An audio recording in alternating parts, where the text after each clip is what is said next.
气虚体质辨识这个体质的时候就要注意，他是属于这个人呢，一看就是懒，少气懒言啊。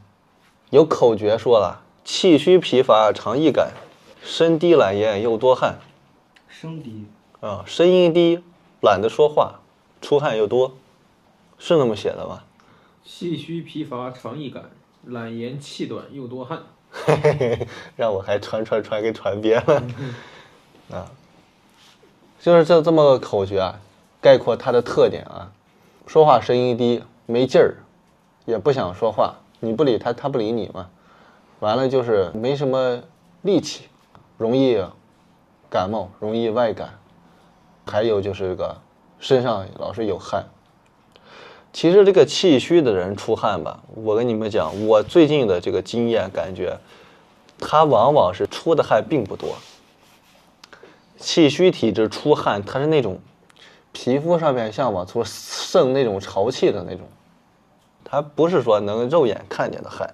就我们一摸就感觉是润的。皮肤上面有层潮气啊，这种一股凉风过来，马上他就感冒。这种人就是属于身上有汗不敢捡衣服，就是这种气虚的这种自汗啊。我们针对这种人调理啊，就要用这些补养中气的方子去调。因为这个气虚体质的人来调理的话，他也很少就是因为气虚体质来调，对吧？他也是肯定有病了他才来调你。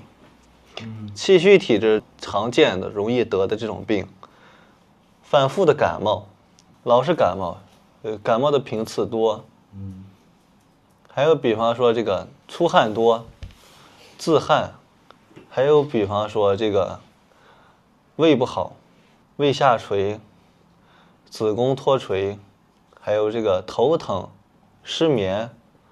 头疼是为啥呀？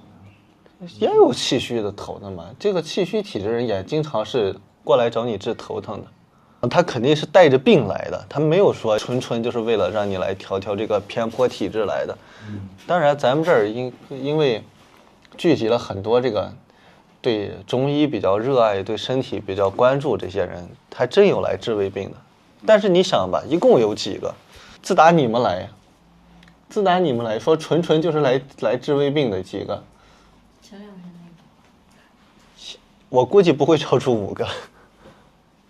绵人算，对吧？绵人呢其实没啥病，就是调理啊，治胃病这个属于。